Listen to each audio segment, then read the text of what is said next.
all of the arguments that prove the existence of God, they either reason from effect to cause, or they reason from cause to effect. You would reject the existence of abstract and metaphysical realities such as love, hatred, fear, suspicion, respect, mercy, compassion. He says, I am paraphrasing Carl Sagan, who gave the famous example of a dragon in the garage. This is taken from the chapter The Dragon in My Garage in Sagan's book entitled The Demon Haunted World. In Karl Popper's critical rationalist worldview refers to a statement or proposition that cannot be empirically tested. And the beautiful thing in Islam is that every claim that Islam advances, it gives you the falsifiability test. The existence of God is not a logically unfalsifiable truth claim to begin with. The expectation is to see a physical, tangible entity. But study the universe and apply your reasoning. Okay, reason from effect to cause, reason from cause to effect. You will arrive at the existence of God. Show us that the concept of a necessary existent being is incoherent. Prove that an infinite regress or an infinite chain of causation can result in the existence of finite beings like you and me, that everything that you can point to has a chain of causation behind it. It depends on other things for its existence. To deny contingency, you would have to demonstrate before us that there are observable things which exist, which are not contingent. If you accept contingency, you have to accept causation. You have to accept chain of causation. The moment you accept contingency, you have to accept a second thing as well, which is the causal chain of causation. You have to accept that. Demonstrate before us something observable that has no chain of causation behind it. The fact that I'm in the middle of the chain of causation shows you that this chain of causation must have a definitive starting point. It must have a definitive end point. No one created God. At the end of, you see, God is at the end of the chain, and whatever entity is at the end of the chain has to be the necessary being. That logic itself will not allow you to affirm infinite regression. Logic says infinite regression is an impossibility. If you exist, infinite regression cannot exist. I told my students that gravity is invisible. Now imagine if my students try to act in the same way that the dragon skeptic is acting in the Carl Sagan analogy. So you start saying, okay, the killer is not here. Let's bring in infrared sensors. Maybe we will be able to see the killer through infrared. Reasoning by intellect. Tafakkur, thinking deeply about creation. And tadabbur, deep pondering over the signs of Allah subhanahu wa ta'ala.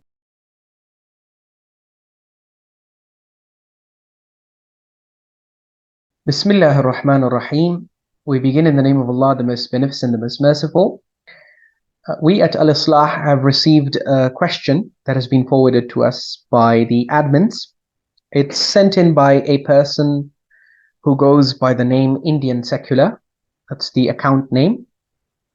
And they've sent a question which is more like an essay, but it seemed like a sincere and genuine question. So we will endeavor to respond to it. It's in connection with the lecture that we had previously delivered entitled Atheism Debunked. And so that lecture generated a lot of refreshing and encouraging feedback.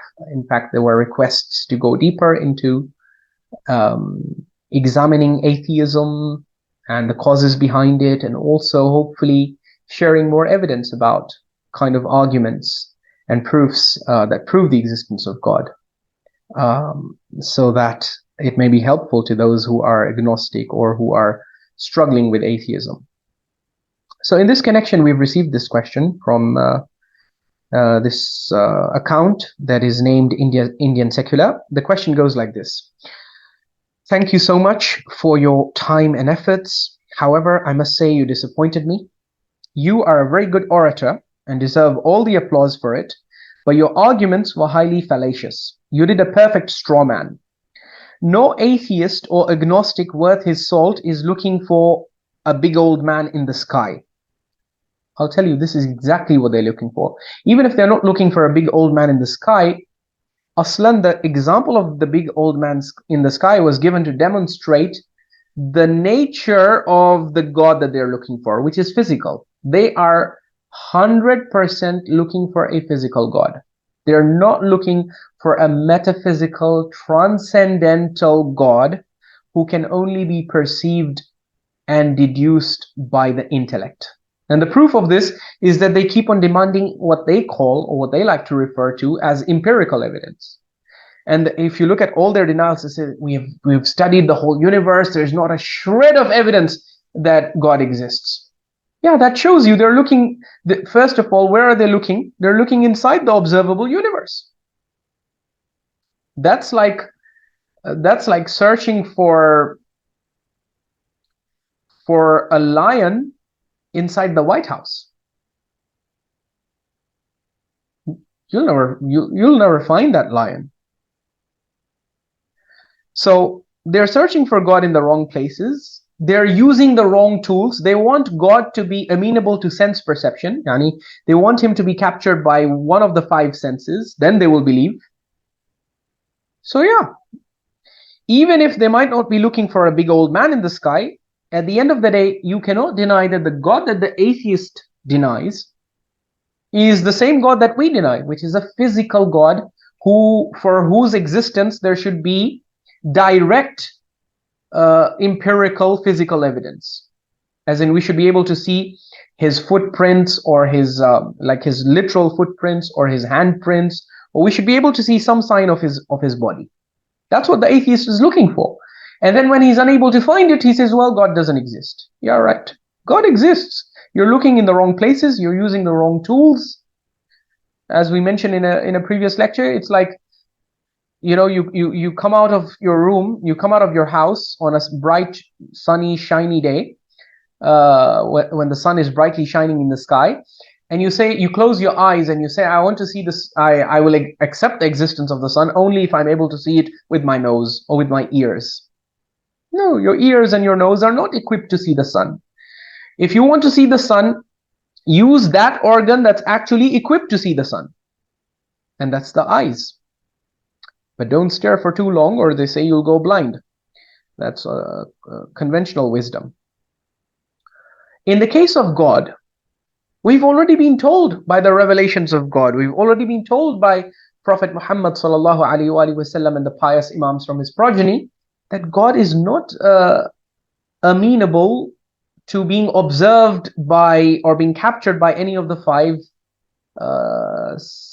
5 human senses.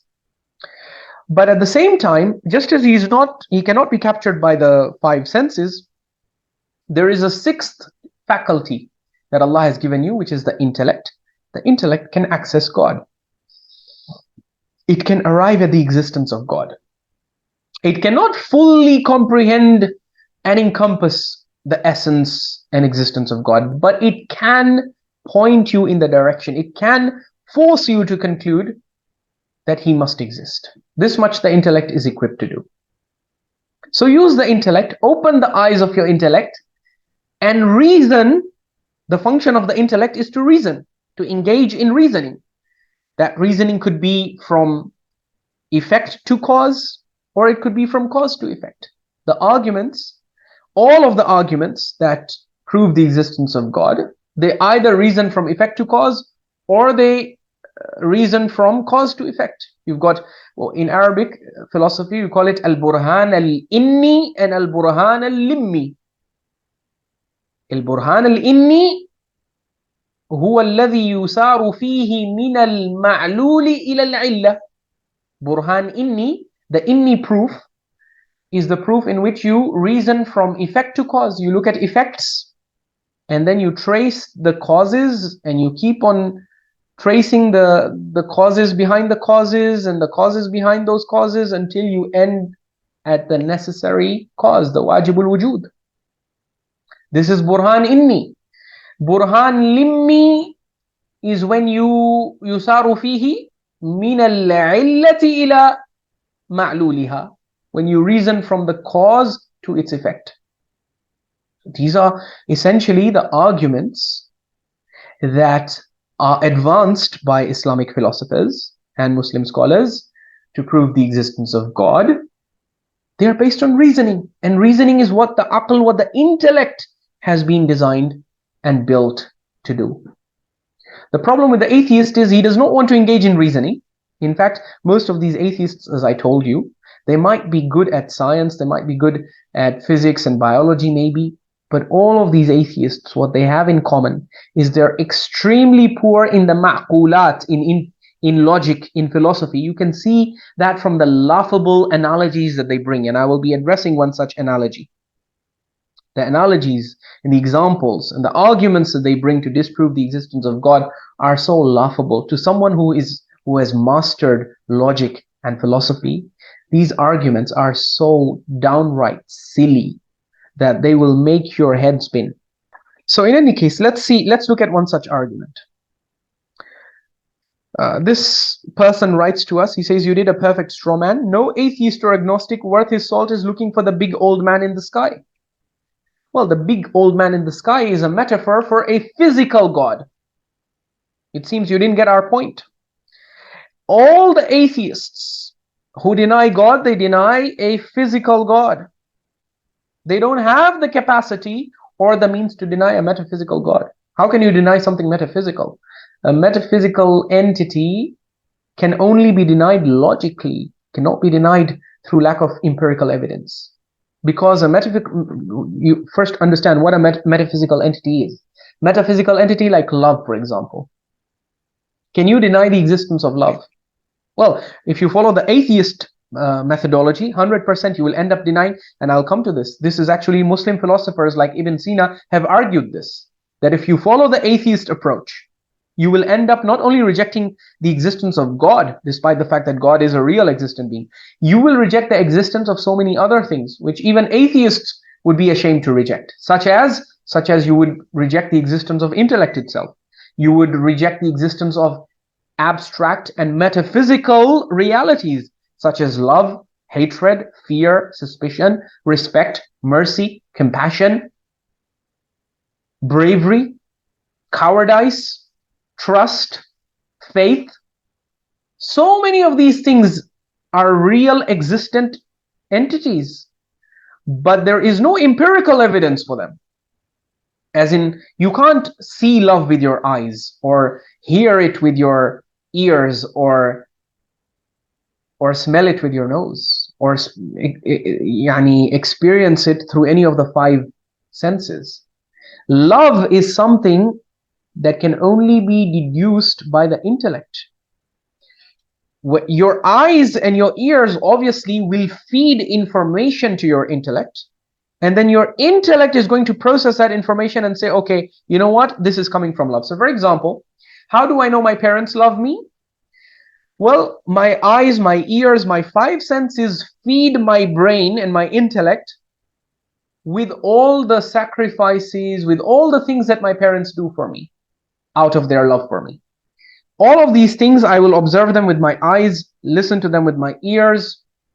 All of this information will be given to my intellect. My intellect is going to take this information and say that, okay, your parent, your father or your mother told you they love you.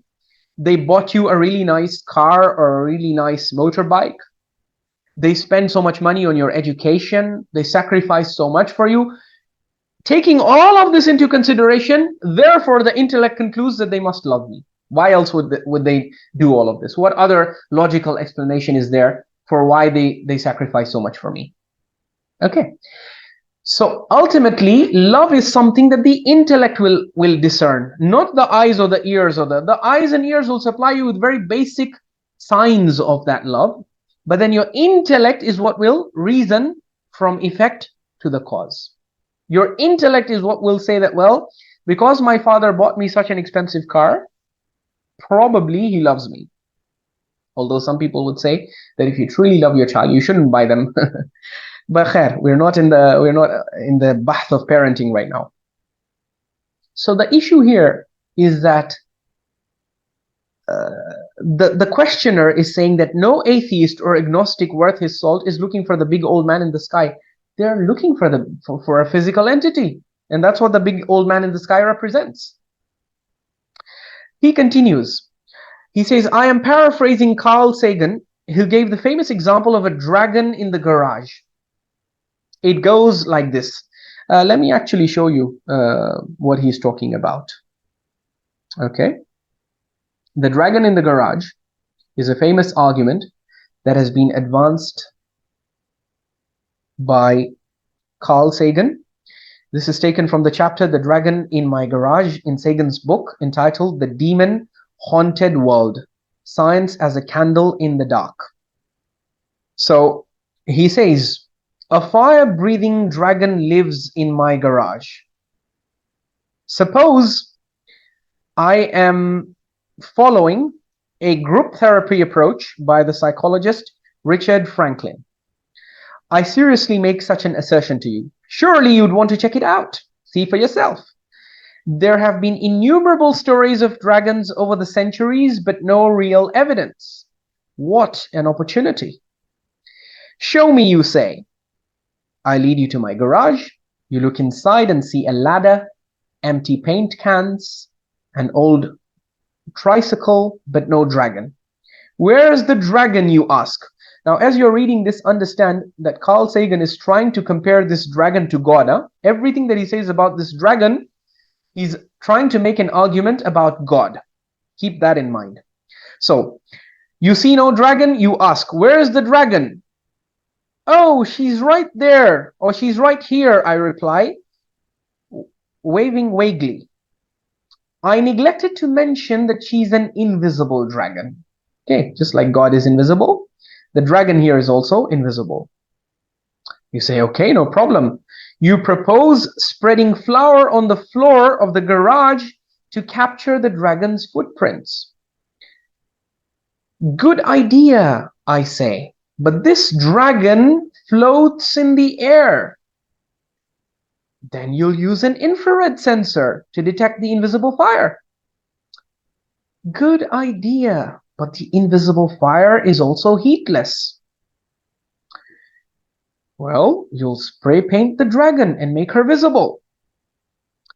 Good idea, but she's an incorporeal dragon and the paint won't stick, and so on. I counter every physical test you propose with a special explanation of why it won't work. Now, what's the difference between an invisible, incorporeal floating dragon who spits heatless fire and no dragon at all? Now he comes to his main point, which is, if there is no way to disprove my contention, no conceivable experiment that would count against it, what does it mean to say that my dragon exists? Your inability to invalidate my hypothesis is not at all the same thing as proving it true. Claims that cannot be tested, assertions immune to disproof, are veridically worthless, whatever value they may have in inspiring us or in exciting our sense of wonder. What I'm asking you to do comes down to believing in the absence of evidence on my say-so. The only thing you've really learned from my insistence that there is a dragon in my garage is that something funny is going on inside my head. Okay, and then he goes on to elaborate more on his point.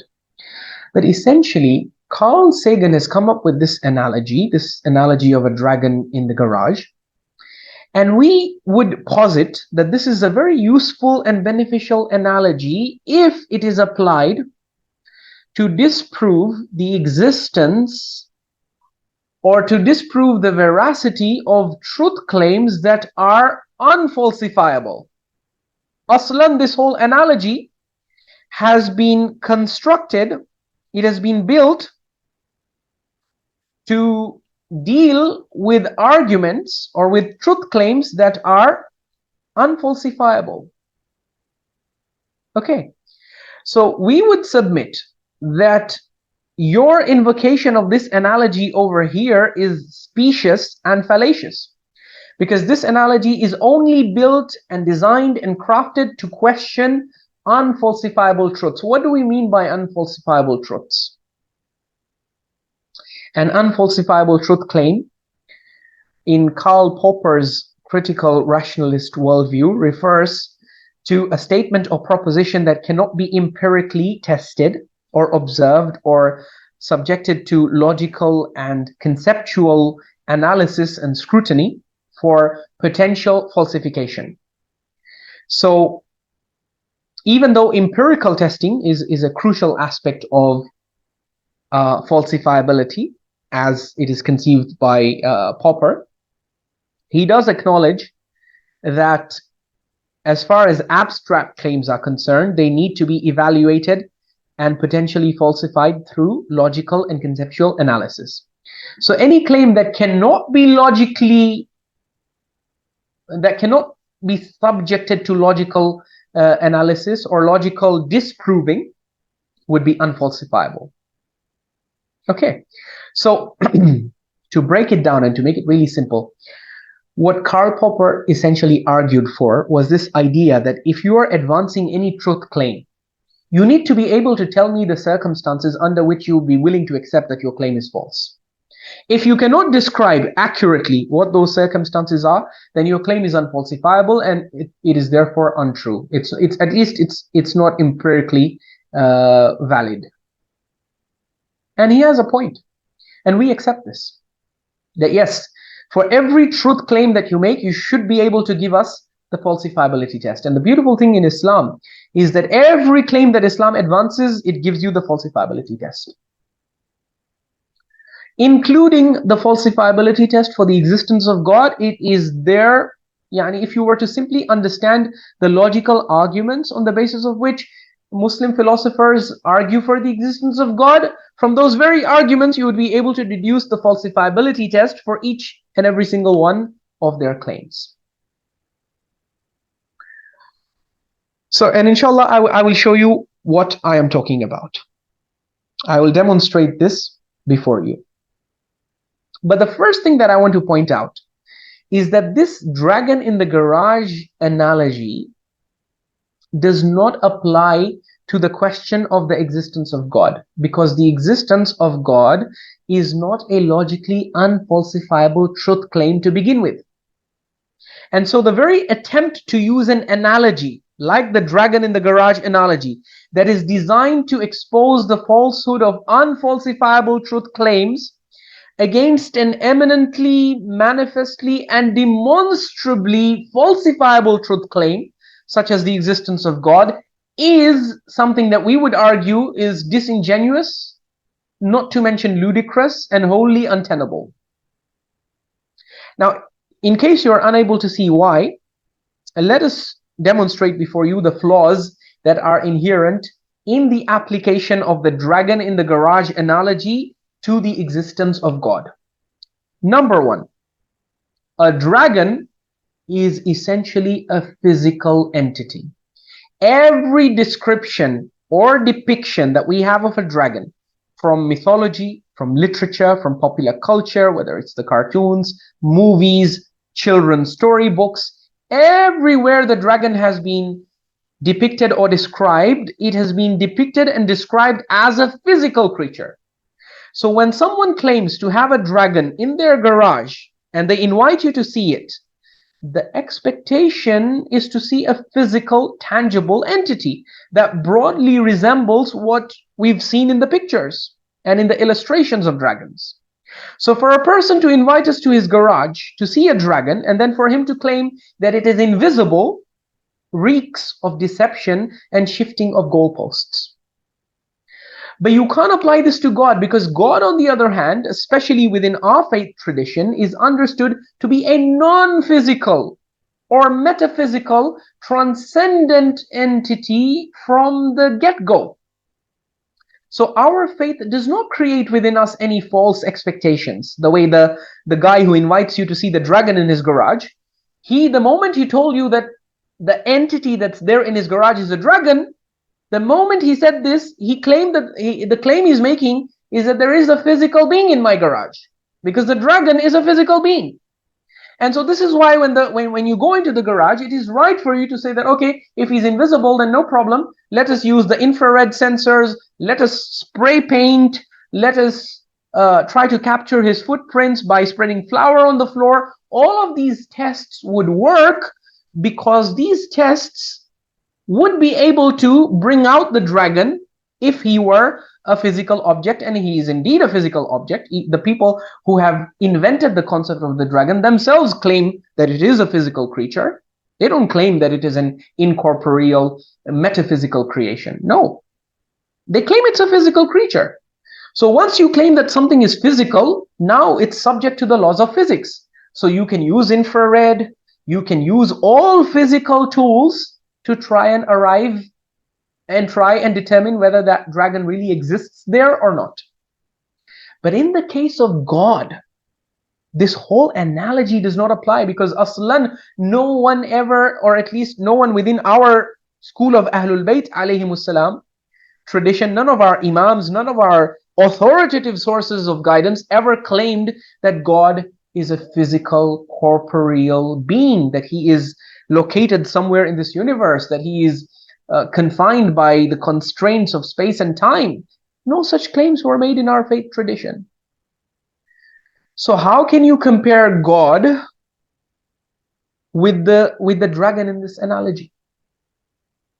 In our faith, no false expectations are created about God. The Quran, in the very Meccan period, if you look at the surahs of the Quran, they disabuse us of any false and misconceived expectations we might have by telling us very clearly, straight off the bat, that God la tudrikuhul absar, as Allah says in Surah 6, Surah Al-An'am, verse 103, no vision can grasp him. That's one of the first things the Quran tells us about God. So our faith teaches us that God's very essence is that he transcends the physical universe. He isn't bound by its limitations. And in our theology, God is invisible by his very essence. And this is why he has no image with which the human mind can capture or register or perceive. And so we simply cannot come up with any image that would be true for God. Unlike the dragon, who is not invisible by its essence, and for whom we can actually come up with images based on descriptions of those who imagined this creature and gave physical descriptions of it in stories and in other literature. So that's point number one. Point number two, another key difference between the claim about the dragon in the garage and the claim about the existence of God. There's a very key difference. Because remember, Carl Sagan is trying to argue, well, existence of God is like existence of that dragon. No, it is not. And we'll prove it. We will demonstrate it logically. See, God's invisibility, unlike this dragon, God's invisibility does not mean his existence is unfalsifiable, like the invisible dragon. See, the dragon in this example, this dragon, his existence or its existence is unfalsifiable, because all the tests that could have really brought out this dragon, that could have made us see this dragon, all the tests failed. And in fact, you shifted the goalpost. Every time we tried to test you, you shifted the goalpost by saying, no, the dragon doesn't come under this. So by shifting the goalposts, you basically proved that your dragon, your claim about there being a dragon in your garage is unfalsifiable, meaning there are no circumstances under which you would be prepared to accept that that dragon does not exist. So we only have to trust you and take your word for it. With the existence of God, no, you don't have to rely on anybody. In fact, it is haram in our faith tradition, taqleed in aqidah, blind following and blind imitation or emulation of anyone is haram. It is forbidden, meaning that in as far as the proofs for the existence of God are concerned, you cannot take anyone's word for it. You have to investigate using your own intellect. Yeah, so no one is asking you to trust anyone in this. Trust your own intellect. What is your own intellect telling you? Open the eyes of your intellect and study the universe, and then come back and tell us whether you are able to find God or not. But study the universe and apply your reasoning. Okay, reason from effect to cause, reason from cause to effect. You will arrive at the existence of God. So the important point that I want to highlight here is that unlike the dragon, there is a very clear falsifiability test for God's existence, which has been laid out, or which can be gleaned from the arguments that have been laid out by Islamic philosophers for the existence of God. And so we can very easily concede to the atheist that, look, the claim of the existence of God is not unfalsifiable. We can delineate, we can describe for you the circumstances under which we ourselves would be willing to accept that God doesn't exist. Now, what are those circumstances? Logically, we would concede that the existence of God can be proven false if our interlocutor, if our opponent can validly demonstrate certain things which would dismantle our case for the existence of God. What are those things? For instance, if you can demonstrate logically that contingent beings can exist without an ultimate necessary existent being, and I'm using some advanced philosophical terminology, don't worry, I'm going to break it down for those of you who are trying to follow these lectures and are not well versed in philosophy and logic, in mantiq and falsafa. I'll break everything down to the best of my ability. And I know I have to keep these explanations short as well, so help me God. But yeah, basically first understand what I'm saying. If you can demonstrate logically that contingent beings can exist without an ultimate necessary existent being, we will accept that God doesn't exist. Number one. Number two, if you can show us that the concept of a necessary existent being is incoherent or it is unnecessary, yani we can explain the existence of all of the contingent entities that we see in observation, we can explain their existence without recourse to a necessary existent being, a wajibul wujud entity, we are willing and ready to renounce belief in God, if you can do that. But each of the things that I'm saying, logically, it's impossible. That's why we are confidently saying that we would be willing to renounce our belief in God, because logically it's impossible. You can't do this. You can't logically disprove these things that we've mentioned. And everything that I'm mentioning is basically part of the foundation for the logical argument for the existence of God. So I mentioned two things. There's a third thing. If you can disprove this or prove it wrong, we would be willing to accept that there is no God. What is this third thing? Infinite regress. Yani infinite chain of causation. If you can prove that an infinite regress or an infinite chain of causation can result in the existence of finite beings like you and me, then we can accept that we don't need a God, we don't need God to explain this existence. You will have basically disproved the existence of God, and you will have disproved the necessity of God. At least as it is argued for and as it is framed by the great Islamic philosophers such as Al-Farabi and Ibn Sina, at least their formulation would be disproved.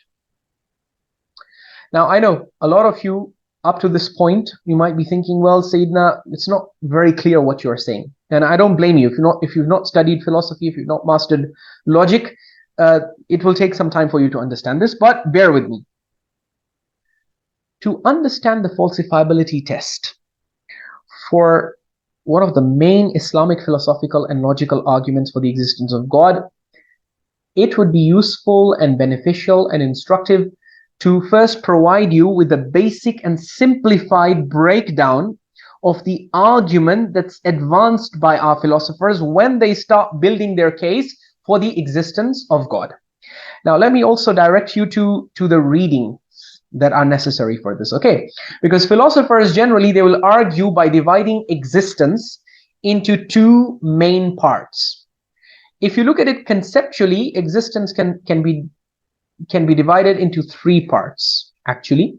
But some philosophers will subsume the third part into the second part.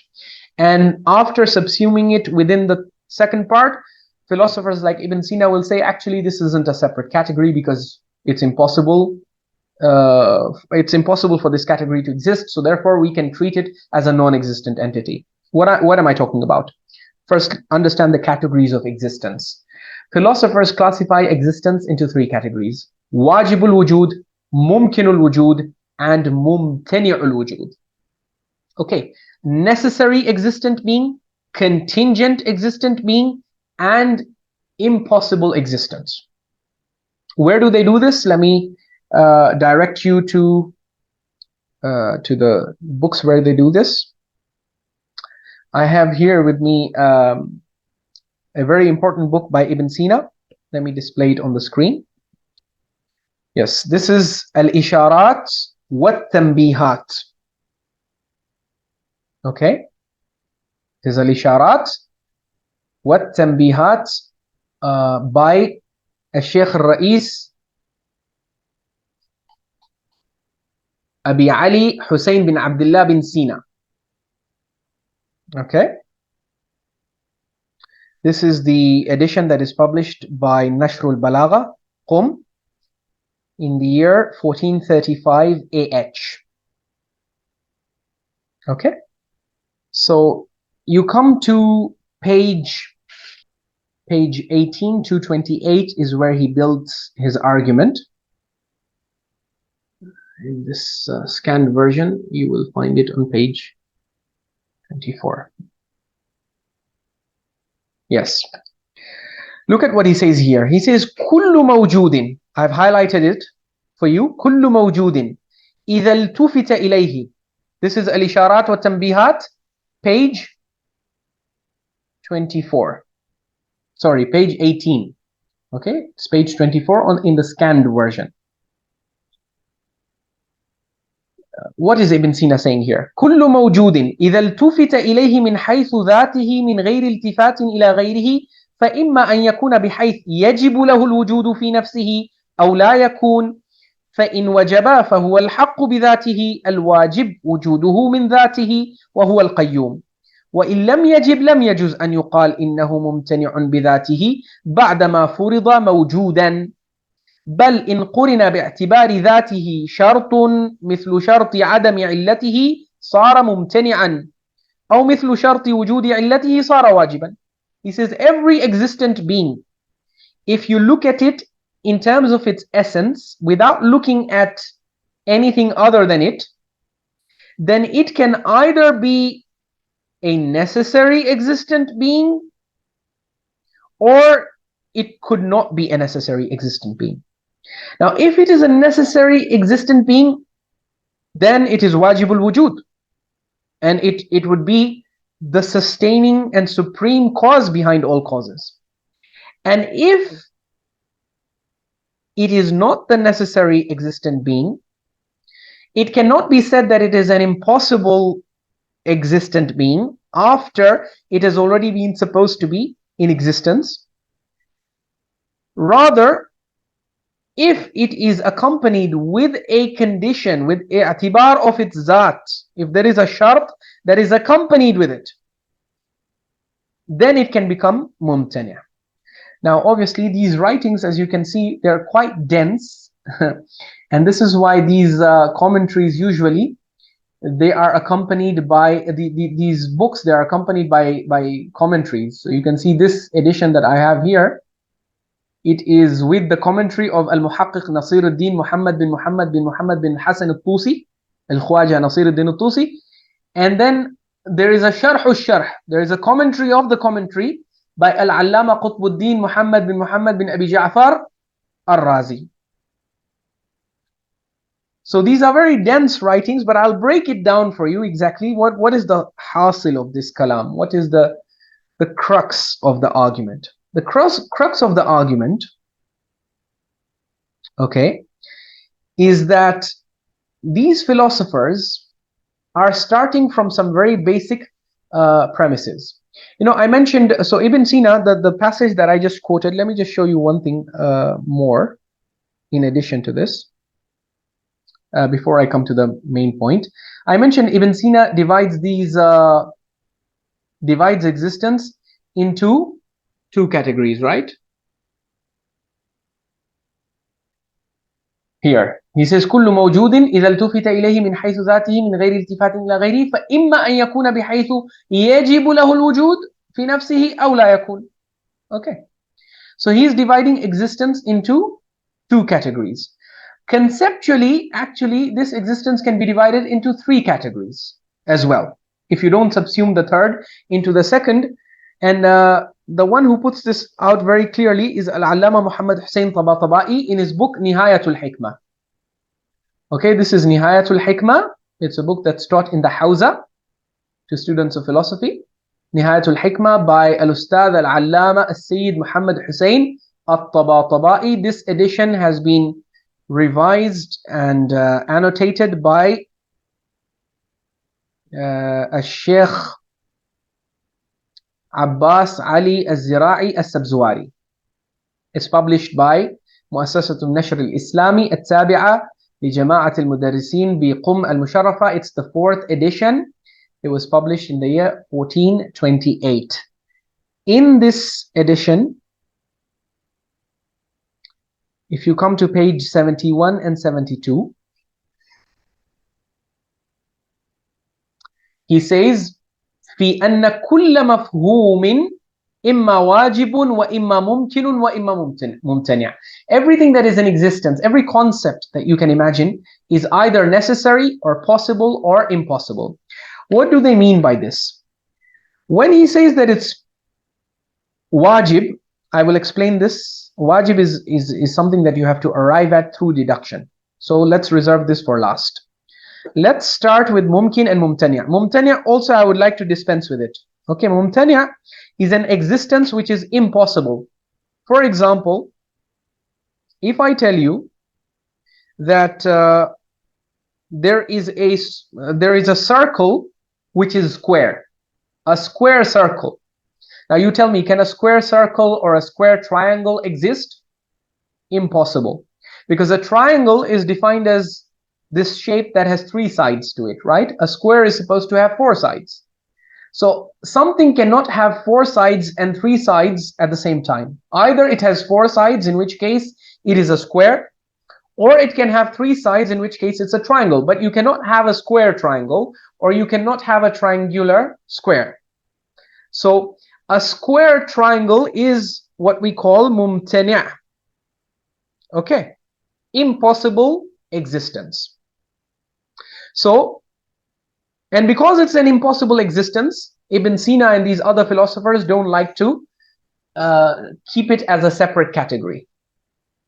But Allama Tabatabai, just to be comprehensive, he keeps it as the 3rd category. Ibn Sina, if you recall, he just maintains 2 categories, and he says that the 3rd category is لم يجوز أن يقال إنه ممتنع بذاته بعدما فرض موجودا. You have already assumed it to be existing, so there's no point arguing that it is impossible.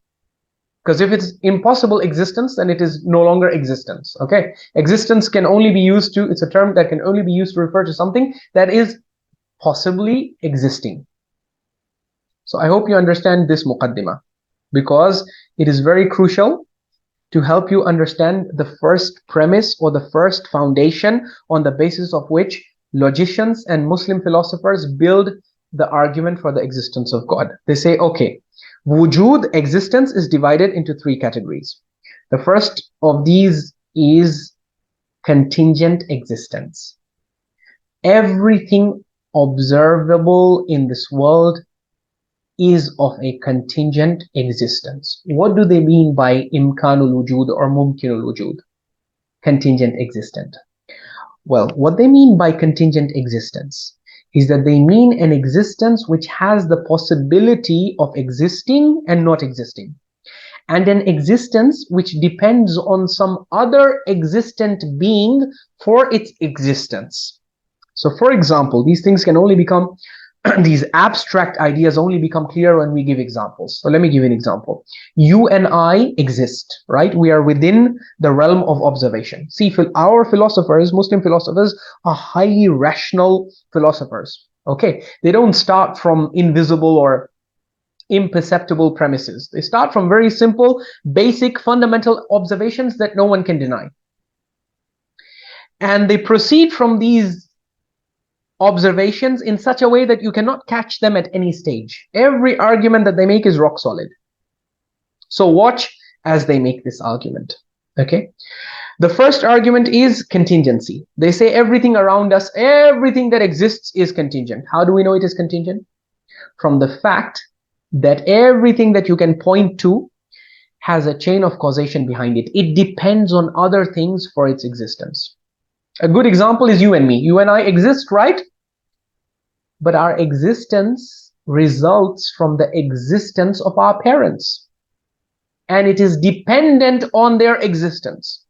Without our parents, we could not have come into existence. So our existence is contingent upon theirs. And had they not existed, our existence would not have been possible. So therefore, we are contingent beings. Meaning that our existence could have been, we could have existed and we could not have existed. Both possibilities are there. If our parents had not existed, we would not exist. Our parents exist, so therefore we exist. Right. We result from our parents. So this is a very simple basic foundation, and it's not unfalsifiable. You see, you can scrutinize each and every single one of these logical foundations by testing them with a logical falsifiability test. What is the logical falsifiability test for this contention? The logical falsifiability test, meaning when would we be willing to accept this contention as being false? Well, if you're able to deny contingency, you have demolished the foundation. Can you deny contingency? To deny contingency, you would have to demonstrate before us that there are observable things which exist, which are not contingent. Yani, they don't depend on anything else for their existence. And their existence is not caused by or dependent on any other existent being without recourse to a necessary existent being, as described by the philosophers. So can you show us, can you point to anything in observation that does not have a chain of causation, that does not depend on something else for its existence? You can't.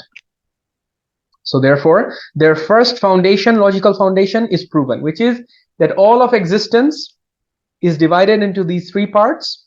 The first part, we already did away with it. Mumtani' al-wujud. Mumtani' al-wujud is impossible existence, like a square circle or a triangular circle or a triangular square. We already disposed of it. We said this existence is impossible. So many philosophers refuse to even recognize it as a category. The second type of existence is contingent existence, and this kind of existence, logically, we can demonstrate. You and I are the best example of contingent existence. But together with contingent existence, the moment you accept contingency, you have to accept a second thing as well, which is the causal chain of causation. You have to accept that. What does this mean? What this means is that contingent beings, you have to accept that contingent beings cannot exist on their own.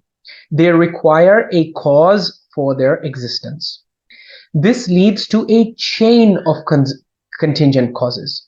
So for example, you and I exist, but we came into existence through our parents, and our parents came into existence through their parents.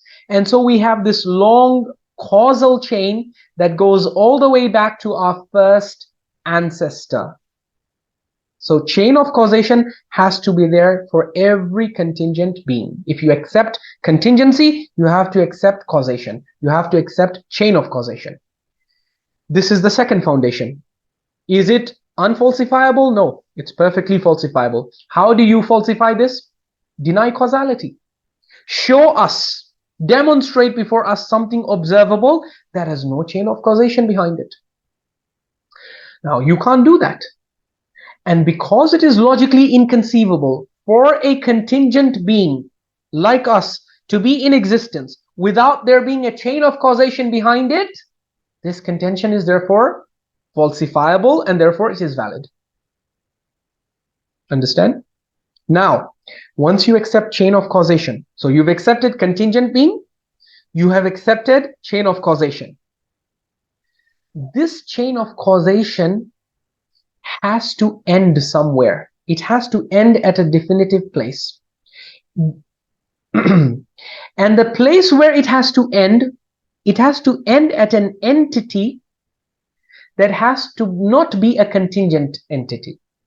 It has to be a necessary existent being. It cannot be a contingent existent being. You know why? Because if it is a contingent existent being, what did we say about contingent existent beings? They need causes. There has to be a chain of causation behind it. So suppose I started the chain of causation at my parents. My parents caused me to exist. Then my parents were caused to exist by their parents, and their parents were caused by their parents, and the chain of causation keeps on going and going and going on going on going. If it keeps on going infinitely, you and I would never come into existence, because anything that flows infinitely would never end at a definitive existent entity like me. Anything that flows from infinity would not end at me. The fact that I exist and I am now a part of the chain of causation, because I am giving birth to, I am producing children, right? So that means I'm also now part of the chain of causation. The fact that I'm in the middle of the chain of causation shows you that this chain of causation must have a definitive starting point. It must have a definitive end point. Because if there was no start point and if there was no end point, meaning the chain was infinite, I would not exist in the middle. Ya akhi, because infinity cannot have a middle point. It's logically impossible. So once you understand this, you will understand that as far as the argument of contingency is concerned, if you do not, if you allow this chain of causation, this chain of causes to go infinitely, okay, it would result in infinite regression. What is infinite regression? Infinite regression means a chain of contingent causes that just keeps on going on for infinity. But if it goes on for infinity, then you and I would not exist in the middle of this chain. In fact, no contingent being like us would exist, because an infinite chain of causation would never end at us, since logically speaking, any chain of causation that ends at us has to be finite by virtue of the fact that it ends at us. And anything that ends at us has to be finite. So we can easily observe and demonstrate how we are in the middle of the chain of causation, because of how we are in between our parents and our children. And an infinite chain of causation can have no middle, as infinity has no conceivable middle point, just as it has no starting point and no end point. So once you acknowledge that this chain of causation cannot flow infinitely, and that it must have a definitive point at which it ends. Now, this definitive point at which it ends has to be the point at which this definitive, chain of causation ends. The entity that's at the end of this chain of causation has to be a necessary existent being. Why? Because if it is not a necessary existent being, if it is a contingent being, then the chain of causation cannot end at it. Because for every contingent being, we said there is a chain of causation behind it. There is something that causes it. Its existence is dependent on something else. So if your chain of causation goes and goes and goes and goes, and finally it ends at a contingent human being like me, then aslan the chain cannot end. Because if it ends, let's say, at Adam, the question will be, who created Adam? Right? So the answer would be, God created Adam. Okay, then who created God? Well, no one created God.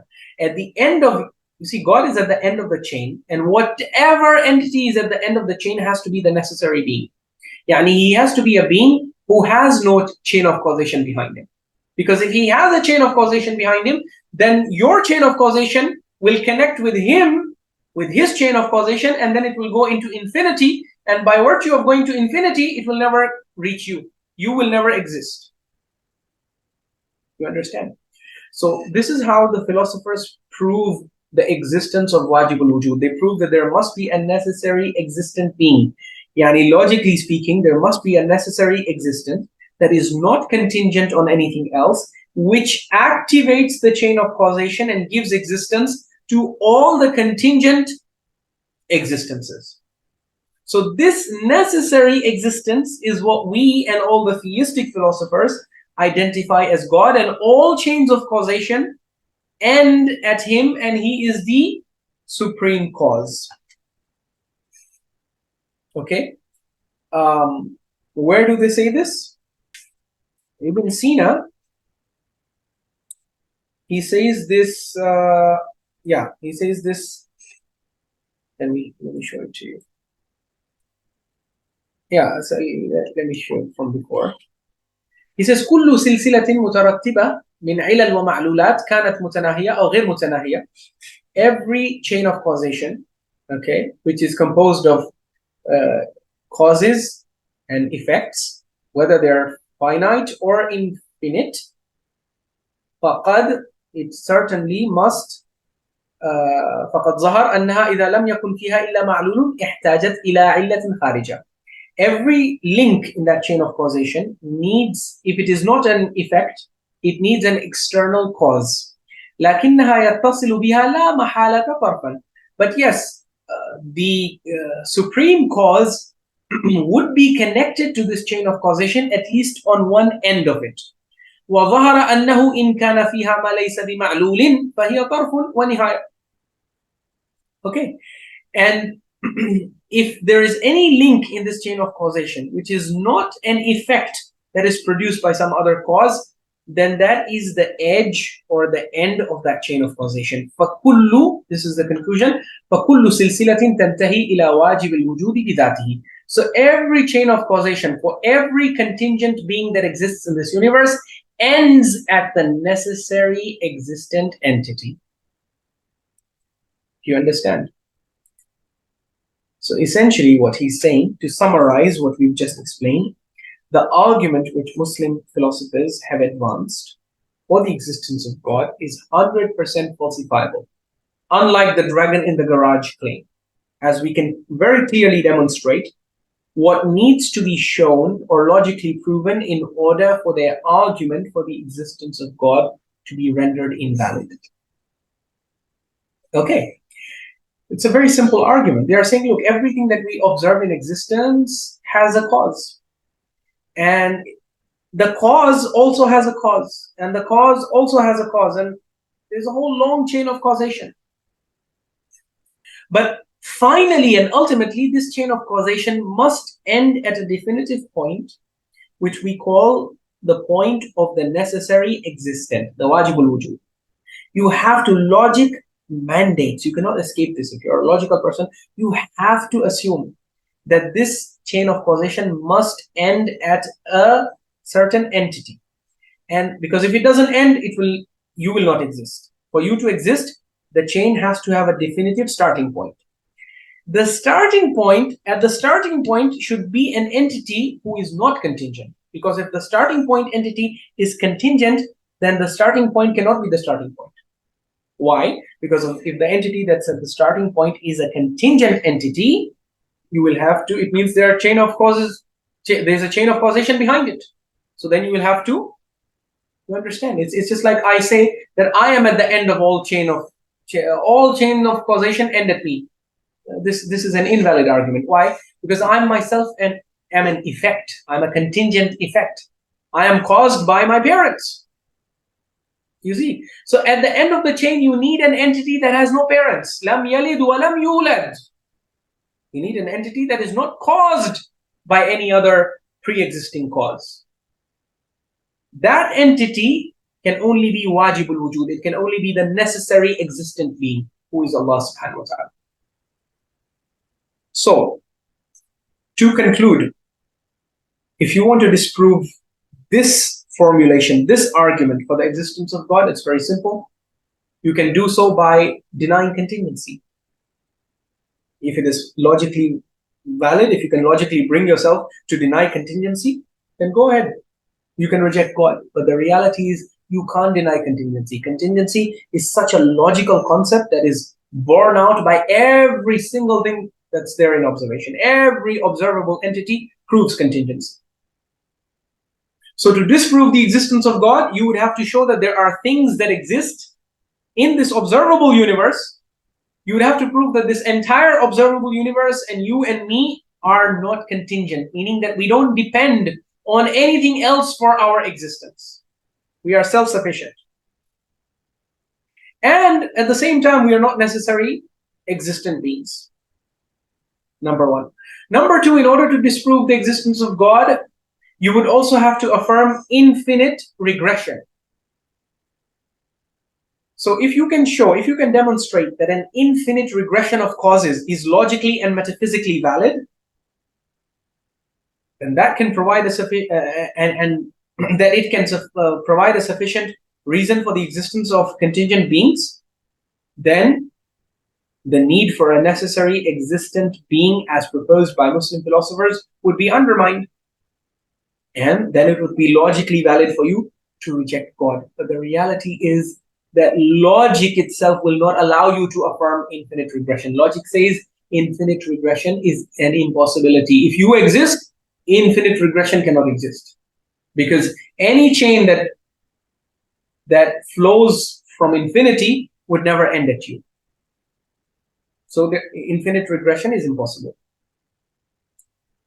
Similarly, if you want to disprove the existence of God, you would have to refute the concept of a necessary existent being. You would have to demonstrate that the idea of a necessary existent being is logically incoherent, or that its existence is impossible. Other than that, you would have to show inconsistencies. You would have to demonstrate that there is some kind of logical inconsistency within the logical argument that we just described. Either it's inconsistent with itself, or you would have to demonstrate a logical inconsistency between the argument, this logical argument, and other accepted philosophical or metaphysical principles. And then the argument could be considered falsified. So in essence, this logical argument for the existence of God would be falsified if you could validly demonstrate that contingent beings can exist without a necessary existent, or if the concept of a necessary existent is incoherent or unnecessary. However, if you're going to challenge the Islamic philosophers on this, you would also have to provide a coherent metaphysical framework that explains the existence of contingent beings without invoking such a necessary existence.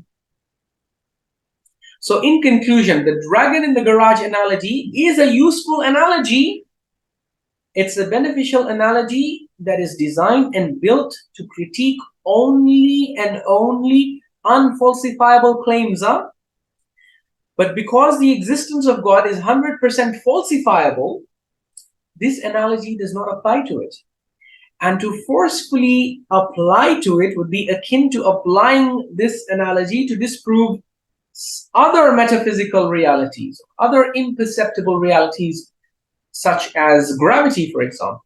Suppose if I were to turn this dragon in the garage analogy on its head and say that, suppose I'm a science teacher and I invited my students to my garage to show them how gravity works. But when they arrived, I told my students that gravity is invisible. Now imagine if my students try to act in the same way that the dragon skeptic is acting in the Carl Sagan analogy. Suppose the students, they start pushing for the same experiments that the dragon skeptic in Carl Sagan's analogy starts pushing for, such as trying to capture gravity's footprints by spreading flour on the floor. So the students say, look, gravity must, because they have this false assumption, that gravity must be some physical person or some physical object. This is what I said. Even Carl Sagan, when he's bringing the dragon in the garage analogy, he is imagining God to be like that dragon, to be the physical entity. That's the problem. But if you imagine, if you have such false expectations for metaphysical realities, you would end up disproving gravity. Because imagine the students start spreading flour on the floor, and when I ask them, what are you doing? They say, well, gravity must have a footprint. So let's spread flour on the floor and the footprints of gravity would appear. Baba, who told you gravity has footprints? See, for a dragon, yes, a dragon has feet. A dragon actually has feet, and those feet are physical. So it makes sense for you to spread flour on the floor. But for gravity, we never claimed gravity has feet or that it has footprints. So what are you? So do you see how Carl Sagan's analogy, while it works for the dragon because the dragon is a physical entity, it does not work for the for any metaphysical truth claim. It does not work for God, yes. It does not work for gravity. It does not work for love, compassion, mercy, cruelty, respect, compassion, all of these real concepts and these real existent entities. This thought experiment would not work for them. So, for example, if your parents say, come to the garage, today we're going to show you our love for you. And when you enter the garage, they show you a brand new car and they say, we bought this for you, for your birthday present. And this is our way of showing love to you. Now imagine if you follow the atheistic approach, you would say, no, no, no. You told me you'd show me your love. Show me where is love. I want to see Mr. Love. I say, no, no, no, no. Mr. Love is not a person. So no, no, okay, it must be an object then. Show me love. I want to touch it, taste it, feel it, smell it. They say, Baba, we bought you this car. I say, Baba, this is a car. This is not love. Say, love is a metaphysical reality. You cannot see it or taste it or touch it or smell it. Love is something that your aql, your intellect will deduce by looking at. So your five senses are going to feed you information. Your aql is going to, your intellect is going to process that information. And then after that, it's going to put two and two together and arrive at a certain conclusion. So through my eyes, I can only see that my parents have bought me a new car. But when my eyes supply this information to my intellect and tell my intellect thinks, okay, why would my parents do such a thing? This car is so expensive. My parents worked so hard to earn money. And they have sacrificed so much of their hard-earned money to get me this thing. Why did they get me this car? Oh, because they thought it would make me happy. Oh, so they are willing to sacrifice so much to make me happy. Oh, so this means they love me. Do you see how from effect to cause, through reasoning from effect to cause, I arrived at the conclusion that my parents love me? Now, Carl Sagan, ignorantly and foolishly, is trying to disprove this love by saying, okay, this love is just like that invisible dragon. You know, he comes to the garage and says, okay, show me the love. We say, no, the love is invisible. He says, okay, let's spray paint it. We say, no, no, no, love is not something that would become visible if you spray paint my chest or the place where my heart is. Yeah, it's not like love is suddenly going to become visible. So, okay, then let's use the infrared sensor. Yeah, infrared sensors cannot detect love. So then Carl Sagan says, okay, so basically your claim is unfalsifiable. No, no, no, no, it's not unfalsifiable. If my parents, for example, had brought me to the garage and they had, let's say, hacked me to death, yeah, then we could say that love does not exist in their hearts for me. But the fact that they did no such thing, the fact that they actually gave me a very precious gift shows you that love does exist in their hearts. And it's not a logically false claim to say that love exists in the heart. Yes, we cannot, there is no scientific or empirical proof for the existence of that love, but logical proof for that love is there. In the same way, the atheist is looking for scientific and empirical proof for the existence of God. That proof is not there because God is not a physical being. God is a metaphysical reality, and metaphysical realities can be perceived by the intellect. So instead of spray painting and making a fool of yourself, throwing flour on the floor, if you want to discover a metaphysical thing, you have to use your intellect and reason from either effect to cause or cause to effect, one way or the other. Okay, so unlike the dragon, Unlike the dragon, for which the claim of its own inventors is that it is a physical creature that has a large size, that it has a tail, that it emits fire, that it has the potential to be seen, when did we ever claim that gravity is a physical object, such that if one spray paints it or turns on the infrared sensors or spreads flour on the floor, one should be able to see it? So for the students to suggest these physical tests to determine the existence of something like gravity or love or compassion or mercy or stupidity or cruelty or any of these abstract metaphysical realities, wouldn't you call such a student who proposes these kinds of physical experiments to determine the existence of something that's non-physical, wouldn't you call such a student foolish and disingenuous? In the same way, those people who try to apply the dragon in the garage analogy to God, such people are insincere and disingenuous. We have never claimed, just as for gravity and love and mercy, we have never claimed that these are physical objects or that they have physical images. We have also never claimed that God is a physical object or that he has a physical image, that he's amenable to being seen or being perceived by the five senses, such that we could artificially create an environment or produce conditions in which he would become visible through experimentation. Rather, our claim is that the existence of God is something that can only be perceived by the intellect and the heart. The way things like love, hate, fear, enmity, friendship are perceived. Or to use a more scientific example, the way gravity is deduced, in the same way, how do you deduce gravity? How do you know gravity exists? From the effect that it produces.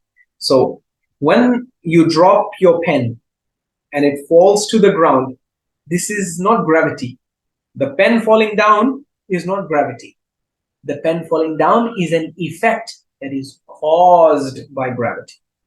So gravity is an invisible, incorporeal, intangible, non-physical cause for a physical thing. And with this, we have proven that physical things can have non-physical causes. This physical universe that you see around you, the claim of the Muslim philosophers is that it is the result of a chain of causation that ends at a necessary being that's invisible, that's intangible, that's metaphysical, it's beyond the realm of this observable universe, and it is that entity that brings all of this into existence, because without that entity, this existence cannot exist, and its existence would not make sense.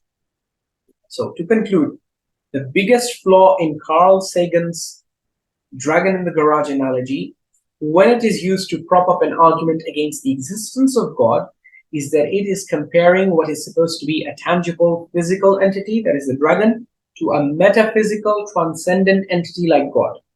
The analogy assumes that all truths must be amenable to the sense perception through the five senses, and that they must therefore be empirical and measurable, which is in itself an unfalsifiable claim that has been resoundingly refuted by our Muslim philosophers in their words. Check this out here. Ibn Sina says, this is on page 2 of volume 3 of Al-Isharat wa Tanbihat. He says, اعلم أنه قد يغلب على أوهام الناس أن الموجود هو المحسوس وأن ما لا يناله الحس بجوهره ففرض وجوده محال وأن ما لا يتخصص بمكان أو وضع بذاته كالجسم أو بسبب ما هو فيه كأحوال الجسم فلا حظ له من الوجود وأنت يتأتى لك أن تتأمل نفس المحسوس فتعلم منه بطلان قول هؤلاء لأنك ومن يستحق أن يخاطب تعلمان أن هذه المحسوسات قد يقع عليها اسم واحد لا على سبيل الاشتراك الصرف بل بحسب معنى واحد مثل اسم الإنسان. So what Ibn Sina is trying to say here is that many people imagine that the only things that exist are those that are perceptible, that are mahsus, that can be perceived by the five senses. and that which the five senses cannot grasp the essence of, then imagining its existence is impossible. And Ibn Sina says this is a logically unsound argument, and he goes on to disprove it. This, as you can see, is page 8. He says, إنه لو كان كل موجود بحيث يدخل في الوهم والحس لكان الحس والوهم يدخلان في الحس والوهم، ولكان العقل الذي هو الحكم الحق يدخل في الوهم. ومن بعد هذه الأصول فليس شيء من العشق والخجل والوجل والغضب والشجاعة والجبن مما يدخل في الحس والوهم، وهي من علائق الأمور المحسوسة، فما ظنك بموجودات إن كانت خارجة الذوات عن درجات المحسوسات وعلائقها. What he's saying is that this claim that all truths must be amenable to sense perception through the five senses, and that they must therefore be empirical and measurable. This is an unfalsifiable claim that has been exposed as being batil and as being false, because Ibn Sina in particular is pointing to how its ridiculousness can also be seen from the fact that if we apply this reductionist understanding consistently, it would lead to the denial of so many metaphysical truths and concepts and values and ideas which even the atheist affirms, such as love, respect, compassion, mercy, fear, bravery, cowardice, thoughts, ideas, and even scientific concepts such as gravity. So we can logically demonstrate the existence of such metaphysical truths from, number one, evidence from reasoning. To understand something that isn't directly observable, like God or like love or like bravery, we often reason from effect to cause. Just as detectives infer the events of a crime from the aftermath, many theologians and philosophers argue that the complexity and the order, the existence of the universe point towards a necessary and purposeful cause, which they identify as God. So they see the clues in the cosmological, teleological, moral, and existential aspects of life, and they reason towards the existence of a transcendent creator.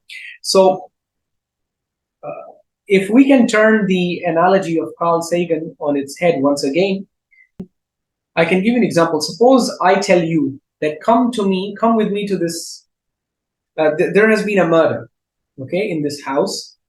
Come to me with the crime scene and I will help you find the murderer. So you agree and you come with me to the crime scene. When you arrive at the crime scene, all you see is a dead body. There is a gunshot wound, bullet lodged in his head. There is blood splatter, but there is no sign of the murderer. Remember Carl Sagan's foolish approach. Carl Sagan, if you follow his foolish analogy, or foolishly apply it here, the analogy itself is not foolish, it's beneficial. But if you foolishly apply it to places where it doesn't belong, such as this case, so you start saying, okay, the killer is not here, let's bring in infrared sensors. Maybe we will be able to see the killer through infrared. But the killer committed the crime and he ran away. And so now he's invisible, at least inside this room, he's not visible. So does it mean if you spray paint the room, or if you spread flour on the floor, or if you spray paint, you will be able to see him? Of course not. Rather, to solve this murder case, you will have to pick up the clues, such as you will have to wipe for fingerprints. You will have to look at what kind of caliber gun it was, what was the angle of the gunshot, what was the angle of the entry wound. Study all of these things which forensic experts study, collect all the clues, fingerprints, this, that, match them with the database, and then it will lead you. So you'll have to use reasoning, you'll have to use logic, you will have to reason from cause to effect. Sorry, from effect to cause. Fingerprints on the gun prove, what are fingerprints on the gun? They are effects. What is the bullet in the head? It is an effect caused by the firing of the gun. The firing of the gun itself is an effect caused by pulling of the trigger. Pulling of the trigger itself is an effect caused by the murderer.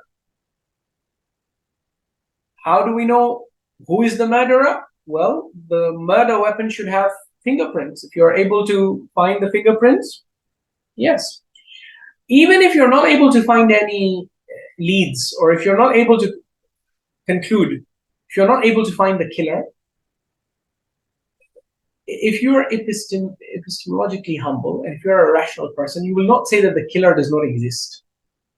Rather, you will say he exists, but we have not been able to find him. So the atheist, if he was truly humble and sincere, the most he could say is that God exists, I just haven't been able to find him. And if he was humble enough to accept the correct tools that Islam offers. Islam tells you the correct tool to find God is the intellect, not the five senses. So if he were to use the correct tool, he would arrive at the existence of God, la mahala, inevitably. And this is how philosophers arrive at the existence of God. They look at the clues in the cosmological, teleological, and existential aspects of the universe, and they arrive at a transcendent being. Lastly, as I end, I would like to point out that the criteria for evidence in the realm of the metaphysical and philosophical is different from that of the empirical. Philosophers have long accepted logical proofs and reasoning as valid means of understanding truths about the world, especially when empirical evidence might be unavailable or irrelevant. Okay, just as on the murder scene, it is rare for you to find the murderer at the murder scene. The murderer usually will escape. So when empirical evidence is unavailable or scarce, you have to look at the available clues and apply reasoning to them to arrive at the identity of the murderer or the killer. Demanding physical evidence for a metaphysically described entity is a category mistake. It's a category mistake that so many atheists fall into, including Carl Sagan here. This dragon in the garage analogy, when it is applied to disprove the existence of God, it's a category error. And this is what I meant when I said that atheists are extremely poor at logic. Because a category error is something that even those of our students who have passed the beginner level, we don't tolerate category errors from them. So what to say of... But that's the problem. Atheists are not even... They haven't even cleared the beginner levels of logic and philosophy. And that's why they make these mistakes.